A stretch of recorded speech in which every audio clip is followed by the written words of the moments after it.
Ya, langsung. Assalamualaikum warahmatullahi wabarakatuh. Waalaikumsalam warahmatullahi wabarakatuh. Kami dari kelompok 3 akan mempresentasikan tentang auditing production cycle atau audit siklus produksi. Saya Risma Nurmala Devi beserta teman saya Mbak Ani Sofiaton.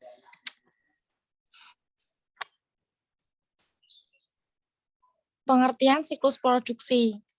Siklus produksi adalah siklus transaksi yang berhubungan dengan kegiatan pengolahan bahan baku menjadi barang jadi. Istilah lain untuk siklus produksi adalah siklus konversi. Siklus produksi terjadi pada perusahaan manufaktur, yaitu perusahaan yang mengelola bahan baku menjadi barang jadi. Rangkaian kegiatan produksi yaitu dimulai dari perencanaan produksi sampai menjadi laporan keuangan yang akan menghasilkan persediaan barang dalam proses, persediaan barang jadi, harga pokok, kos, atau penjualan. Anak panah bolak-balik menggambarkan adanya koordinasi antar bagian dalam lingkup kegiatan produksi. Misalnya, yang pertama, koordinasi antara bagian riset dan pengembangan produk dengan bagian pemasaran dan penjualan. Yang kedua, koordinasi antara bagian riset dan pengembangan produk dengan bagian laporan dan analisis biaya produksi. Koordinasi bagian riset dan pengembangan produk dengan bagian yang lain sangat penting untuk dilakukan, karena produk yang bagus belum tentu diterima pasar jika dari sisi biaya produksi dan harga tidak bersaing. Arus biaya proses terdiri dari biaya bahan baku, biaya tenaga kerja langsung, dan biaya overhead pabrik. Siklus produksi. Siklus produksi terdiri dari beberapa aktivitas sebagai berikut. Yang pertama, perencanaan produksi. Yang kedua, pengendalian jenis dan jumlah produksi. Yang ketiga, pengendalian tingkat persediaan. Yang keempat, berbagai transaksi maupun kejadian yang berhubungan dengan proses produksi, seperti pembebanan biaya ke harga pokok produksi.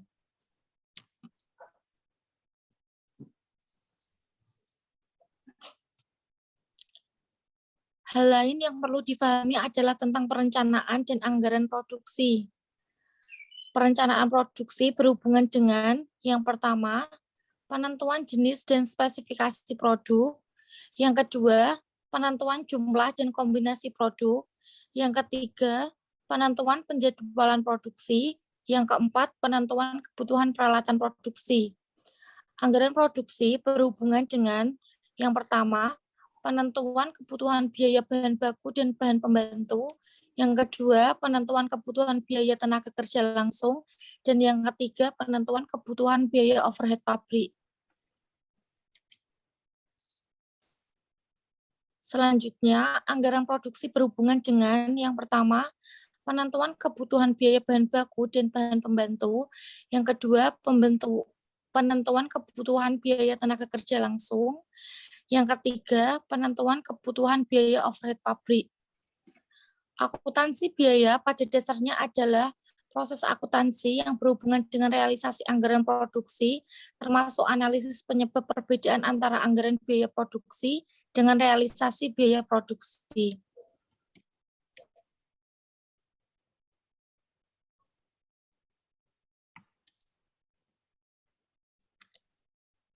Transaksi dalam siklus produksi mencakup yang pertama, transaksi penggunaan biaya bahan baku. Yang kedua, transaksi penggunaan biaya tenaga kerja langsung. Yang ketiga, transaksi penggunaan biaya overhead pabrik atau BOP. Yang keempat, akun dalam siklus produksi. Yang kelima, persediaan barang dalam proses. Yang keenam, persediaan barang jadi. Dan yang ketujuh, kos penjualan. Adapun fungsi-fungsi dalam kegiatan produksi, yaitu yang pertama, fungsi riset dan pengembangan produk atau fungsi desain produk. Yang kedua, fungsi perencanaan produksi. Yang ketiga, fungsi anggaran produksi. Yang keempat, fungsi produksi. Dan yang kelima, fungsi akuntansi biaya dan pelaporan produksi. Dokumen transaksi produksi. Yang pertama, anggaran produksi. Yang kedua, bukti permintaan bahan baku. Yang ketiga, bukti permintaan bahan pembantu.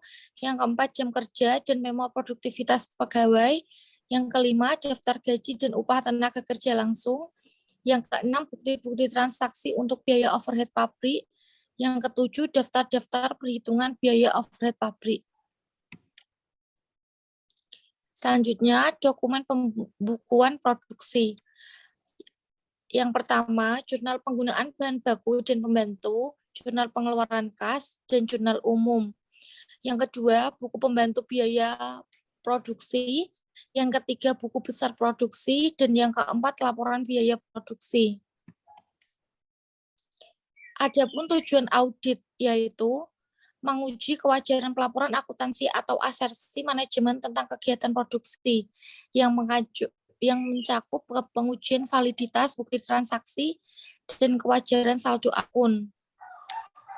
Asersi manajemen adalah pernyataan eksplisit dan implisit manajemen dalam laporan keuangan tentang transaksi akuntansi tertentu. Audit siklus produksi. Kriteria kewajaran pelaporan akuntansi atau asersi manajemen adalah sebagai berikut. Yang pertama, laporan sesuai dengan bukti pendukung yang terdiri dari bukti transaksi dan bukti pembukuan. Yang kedua, laporan sesuai dengan fakta konkret objek yang dilaporkan. Dalam hal ini, persediaan barang dalam proses persediaan barang jadi dan kos penjualan. Dan yang ketiga, laporan sesuai dengan SAK atau standar akuntansi keuangan. Tugas-tugas auditor dalam audit siklus produksi. Yang pertama, memahami proses produksi. Yang kedua, memahami prosedur pengendalian proses produksi. Yang ketiga, meminta bukti transaksi dan bukti pembukuan untuk transaksi siklus produksi. Yang keempat, menguji validitas bukti transaksi, bukti pembukuan. Yang kelima, menguji ketepatan akuntansi dan pelaporan kegiatan produksi dalam laporan keuangan. Yang keenam, membuat kertas kerja audit secara lengkap, relevan, dan sistematis. Dan yang ketujuh, membuat kesimpulan tentang kebenaran dan kewajaran asersi manajemen atas kegiatan produksi. Salah satu tugas auditor dalam audit siklus produksi adalah menguji kebenaran dan kewajaran angka-angka serta perhitungan yang tertera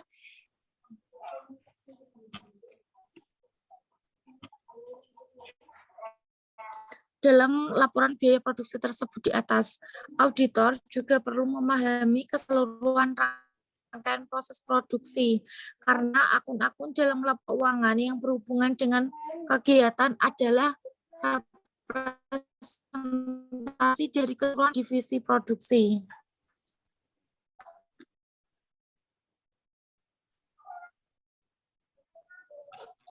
Selanjutnya, pemahaman yang baik atas keseluruhan proses produksi akan meningkatkan kualitas pertimbangan profesional auditor atau kualitas judgment auditor dalam membuat kesimpulan tentang kewajaran asersi manajemen atas transaksi produksi berdasarkan audit yang telah dilakukannya. Ada 5 kategori asersi sebagai berikut. Yang pertama, eksistensi atau terjadinya saldo akun benar-benar ada dan transaksi benar-benar terjadi. Yang kedua, kelengkapan, tidak ada saldo akun atau transaksi yang tidak dilaporkan. Yang ketiga, hak dan kewajiban, saldo akun benar-benar haknya perusahaan atau kewajiban perusahaan. Yang keempat, penilaian dan alokasi, transaksi dinilai dan dibukukan dengan tepat. Dan yang kelima, penyajian dan pengungkapan, saldo akun disajikan dengan tepat dan diungkap dengan memadai sesuai dengan SAK atau IFRS. Dan ada pun hal yang lebih penting dalam audit laporan keuangan adalah memahami prosedur audit untuk menguji masing-masing kategori asersi manajemen tersebut di atas, dan bukan sekedar mengenali kategori asersi manajemen. Adapun ilustrasi. Di dalam laporan posisi keuangan atau neraca, perusahaan melaporkan persediaan barang jadi sebesar 200 juta. Bagaimana cara menguji asersi manajemen tentang persediaan barang jadi tersebut? Yaitu yang pertama, asersi eksistensi. Lakukan perhitungan terhadap fisik persediaan di gudang untuk memastikan bahwa persediaan tersebut secara fisik ada, jumlahnya benar, dan kondisinya baik. Asersi terjadinya, lakukan pemeriksaan terhadap bukti-bukti transaksi kegiatan produksi. Misalnya, bukti anggaran produksi, bukti penggunaan bahan baku, bukti penggunaan tenaga kerja langsung, bukti penggunaan biaya overhead pabrik, dan bukti laporan kegiatan produksi. Dan yang kedua, ada asersi kelengkapan. Lakukan pemeriksaan untuk memastikan tidak ada barang jadi yang tidak terlaporkan. Misalnya, karena belum dibukukan atau belum dimasukkan ke gudang barang jadi, sehingga terlewatkan dari perhitungan fisik persediaan. Atau karena barang sedang dititipkan di perusahaan lain untuk dijual, atau barang konsinyasi. Lakukan tracing dari bukti transaksi ke bukti pembukuan. Selanjutnya, asersi hak dan kewajiban. Lakukan pemeriksaan atas kepemilikan persediaan. Pastikan bahwa persediaan barang jadi adalah milik perusahaan, bukan persediaan milik pelanggan yang dikerjakan oleh klien. Misalnya, dalam kasus perusahaan karoseri, mobil yang membuat karoseri mobil milik konsumen, atau perusahaan mebel yang mendapatkan upah dari konsumen untuk mengelola kayu milik konsumen menjadi mebel. Dan selanjutnya, asersi penilaian dan alokasi. Lakukan pemeriksaan atas ketepatan perhitungan dan alokasi biaya produksi. Selanjutnya, asersi penyajian dan pengungkapan. Lakukan pemeriksaan untuk memastikan pelaporan persediaan barang jadi sesuai dengan ketentuan dalam SAK. Adapun resiko salah saji. Salah saji bisa terjadi dalam berbagai bentuk, antara lain yang pertama, kesalahan dalam penggunaan dan pencatatan biaya bahan baku. Yang kedua, kesalahan dalam penggunaan pencatatan biaya tenaga kerja langsung. Yang ketiga, kesalahan dalam penggunaan dan pencatatan biaya overhead pabrik. Yang keempat, kesalahan dalam alokasi biaya produksi ke persediaan barang dalam proses dan persediaan barang jadi. Yang kelima, data pembukuan tidak sesuai dengan data real barang dalam gudang. Yang keenam, barang jadi tidak dilaporkan sebagai persediaan barang jadi karena belum ditransfer ke gudang barang jadi. Dan yang ketujuh, kesalahan dalam pengakuan atau pisah batas atau cut off cost penjualan. Resiko kesalahan bisa dalam bentuk resiko bawaan atau dalam bentuk resiko pengendalian. Resiko bawaan adalah resiko kesalahan yang tidak disebabkan karena kelemahan sistem pengendalian. Sedangkan resiko pengendalian adalah risiko yang disebabkan oleh kegagalan sistem pengendalian untuk mencegah atau mendeteksi terjadinya kesalahan dengan segera. Selanjutnya akan dilanjutkan oleh teman saya, yaitu Mbak Anis. Mbak Anis, saya persilakan. Terima kasih Mbak Risma atas waktunya. Baik, saya lanjutkan. Untuk menguji potensi salah saji, baik kesalahan yang tidak disengaja, yaitu error, maupun kesalahan yang disengaja, fraud atau irregularity, auditor harus memahami dan menguji kecukupan dan efektivitas komponen perangkat pengendalian yang dimiliki oleh perusahaan. Sistem pengendalian internal. Sistem pengendalian internal adalah perangkat pengendalian yang dibangun untuk mengendalikan proses bisnis perusahaan, termasuk di dalamnya adalah proses akuntansi. Langkah-langkah pengendalian atau control environment adalah lingkungan pengendalian yang dirancang oleh manajemen untuk meningkatkan efektivitas implementasi sistem pengendalian internal. Lingkungan pengendalian mencakup beberapa aspek sebagai berikut, yaitu yang pertama, filosofi manajemen. Kebijakan kegiatan operasional dan kebijakan pengambilan risiko bisnis. Yang kedua, peran aktif Dewan Komisaris. Selanjutnya, komitmen terhadap integritas, nilai-nilai etika dan kompetensi. Kemudian, struktur organisasi yang efektif, kebijakan penetapan otoritas dan tanggung jawab, kebijakan bidang SDM, pengaruh faktor-faktor eksternal. SPI yang kedua yaitu asesmen resiko atau risk assessment. Adalah kesadaran dan kepedulian manajemen terhadap resiko kesalahan, kecurangan, dan inefisiensi dalam setiap proses bisnis yang dijalankannya. Asesmen resiko diwujudkan oleh manajemen dalam bentuk SPI atau sistem pengendalian intern. SPI yang ketiga yaitu aktivitas pengendalian atau control activity, yaitu tindakan konkret untuk mengendalikan risiko kesalahan, kecurangan, dan inefisiensi, misalnya mencakup pengendalian akses fisik dan akses logis atau akses program, prosedur otorisasi transaksi, baik itu otorisasi umum maupun otorisasi khusus, dan pengendalian input, proses, dan output.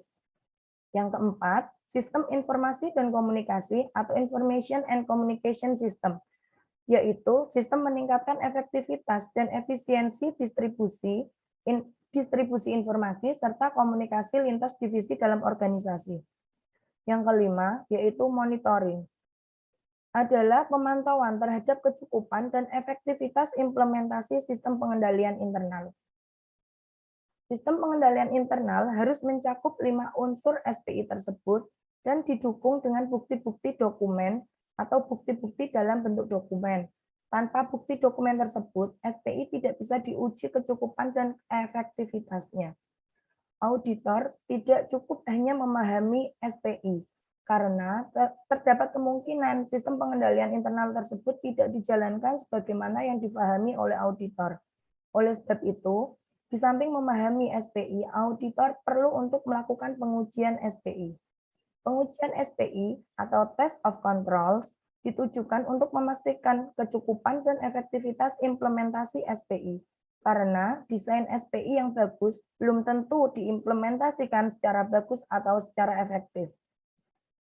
Perwujudan framework SPI untuk kegiatan produksi atau siklus produksi adalah sama dengan siklus transaksi yang lain, yaitu mencakup sejumlah perangkat yang digunakan untuk mengendalikan dan menjamin pencapaian tujuan proses produksi, yang mencakup antara lain perencanaan produksi, anggaran produksi, pemisahan fungsi produksi, otorisasi transaksi produksi, dokumen transaksi produksi, dokumen pembukuan yang mencakup jurnal, buku pembantu, buku besar, dan laporan untuk transaksi produksi. Pengecekan independen atau sistem identifikasi kesalahan proses atau prosedur untuk proses produksi. Teknologi informasi untuk proses produksi, SDM yang kompeten, serta monitoring. Materialitas adalah toleransi terhadap temuan kesalahan akuntansi sebagai dasar untuk menentukan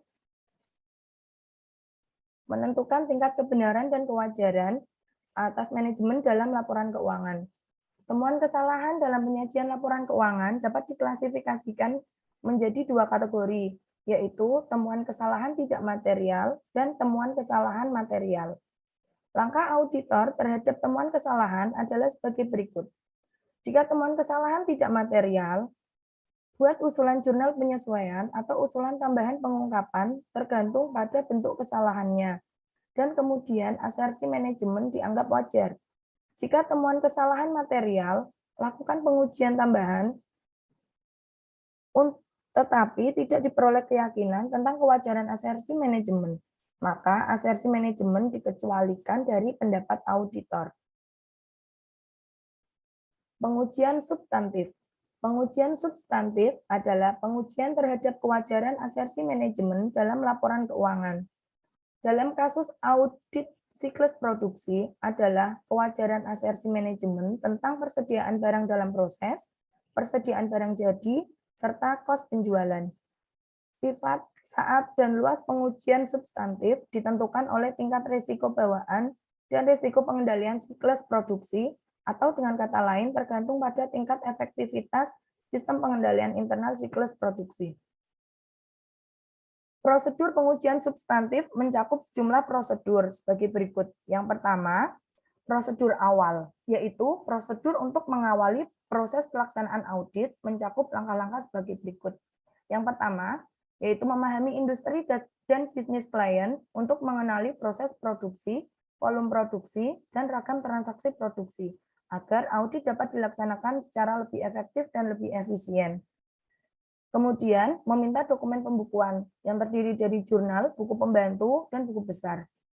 Yang selanjutnya, meminta arsip bukti transaksi, termasuk di dalamnya adalah daftar-daftar pendukung ringkasan arsip transaksi. Kemudian meminta atau menyiapkan arsip hasil audit periode sebelumnya, membandingkan saldo awal akun persediaan barang dalam proses dan barang jadi dengan saldo per audit periode sebelumnya. Kemudian melakukan observasi tentang kemungkinan adanya mutasi transaksi yang tidak lazim, serta membuat catatan atas data-data yang dipandang perlu untuk diinvestigasi lebih mendalam. Prosedur yang kedua yaitu prosedur pengujian analitis. Melakukan pengujian analitis terhadap data-data kegiatan produksi. Misalnya, yang pertama membandingkan realisasi unit produksi dan biaya produksi dengan anggaran kegiatan produksi, kemudian dengan data produksi periode sebelumnya, dan data rata-rata industri untuk perusahaan dengan ukuran yang sama. Kemudian membandingkan komposisi realisasi biaya produksi dengan data pembanding, yaitu data industri apabila ada, data anggaran, data periode sebelumnya, serta data-data lain yang relevan sebagai pembanding. Kemudian menghitung rasio perputaran persediaan dan membandingkan hasilnya dengan rasio pembanding yang relevan. Membuat analisis hubungan persediaan, pembelian, produksi, serta penjualan. Prosedur yang ketiga yaitu prosedur pengujian transaksi. Prosedur pengujian yang pertama menguji detail transaksi, yaitu tindak lanjut dari proses sebelumnya yang mencakup vouching sampel debit, akun persediaan, ke faktur pembelian dan dokumen pendukungnya, laporan produksi, serta retur penjualan. Vouching kredit, akun persediaan, ke faktur penjualan dan dokumen pendukungnya. Tracing sampel faktur pembelian, laporan produksi, dan penjualan ke akun persediaan. Kemudian menguji ketepatan pisah batas atau cut-off transaksi pembelian, retur pembelian, penyelesaian produk, dan penjualan. Kemudian menguji ketepatan cut-off transaksi pembelian atau penjualan dengan syarat FOB shipping point atau FOB destination. Kemudian memeriksa kemungkinan adanya produk selesai yang belum dimasukkan ke gudang dan tidak dilaporkan sebagai persediaan. Prosedur yang keempat, yaitu prosedur pengujian saldo akun. Pengujian saldo akun merupakan kelanjutan dari pengujian detail transaksi yang dilakukan secara sampling. Pengujian saldo dilakukan dengan cara sebagai berikut. Yang pertama, melakukan perhitungan fisik persediaan dengan langkah-langkah. Membuat perencanaan perhitungan fisik persediaan, kemudian mengevaluasi kecukupan perencanaan perhitungan fisik persediaan yang dibuat oleh klien, kemudian melakukan observasi atau pengamatan proses perhitungan fisik persediaan, mencermati kemungkinan terjadinya kesalahan perhitungan, misal karena adanya kotak persediaan yang kosong, kotak persediaan yang tidak terisi penuh, dan seterusnya. Mencermati kemungkinan adanya persediaan yang rusak atau persediaan yang potensi terjualnya sangat rendah. Kemudian, mencermati kemungkinan adanya persediaan barang jadi yang masih di lokasi pabrik atau dalam perjalanan ke gudang. Yang selanjutnya adalah mencermati kemungkinan adanya persediaan mencermati kemungkinan adanya barang konsinyasi atau barang komisi. Pengujian yang kedua yaitu mengirim konfirmasi ke pengelola gudang tentang kondisi atau status persediaan yang disimpan di gudang umum atau di luar perusahaan. Yang terakhir, membuat berita acara hasil perhitungan fisik persediaan. Prosedur yang kelima, yaitu prosedur pengujian estimasi akuntansi. Pengujian estimasi akuntansi ditujukan untuk menilai ketepatan penilaian persediaan. Berikut ini merupakan prosedur-prosedur pengujian estimasi akuntansi antara lain. Yang pertama, yaitu menguji ketepatan prosedur penilaian persediaan. Yang kedua, menguji konsistensi penggunaan metode penilaian persediaan. Yang ketiga, menguji validitas data yang digunakan sebagai dasar penilaian persediaan. Misalnya, data kos pengganti atau replacement cost, data nilai wajar persediaan, dan sebagainya. Kemudian, menguji ketepatan penilaian dan perlakuan akuntansi atas persediaan yang rusak atau usang. Prosedur yang terakhir dalam pengujian substantif yaitu prosedur pengujian penyajian dan pengungkapan. Prosedur pengujian ketepatan penyajian dan pengungkapan dilakukan dengan cara yang pertama, yaitu memeriksa ketepatan klasifikasi dan penyajian persediaan dalam laporan posisi keuangan. Yang kedua, dengan cara memeriksa kontrak-kontrak penjualan konsinyasi dan penjaminan persediaan atas suatu utang. Serta yang terakhir yaitu dengan memeriksa kecukupan pengungkapan atau penjelasan atas asersi persediaan. Demikianlah materi untuk auditing production cycle atau audit siklus produksi dari kelompok kami. Semoga apa yang kami sampaikan dapat bermanfaat dan menambah pemahaman kita terkait audit siklus produksi. Apabila ada kesalahan dari kami berdua, kami mohon maaf yang sebesar-besarnya. Terima kasih atas perhatiannya. Kami berdua mohon undur diri. Wassalamualaikum warahmatullahi wabarakatuh. Waalaikumsalam warahmatullahi wabarakatuh.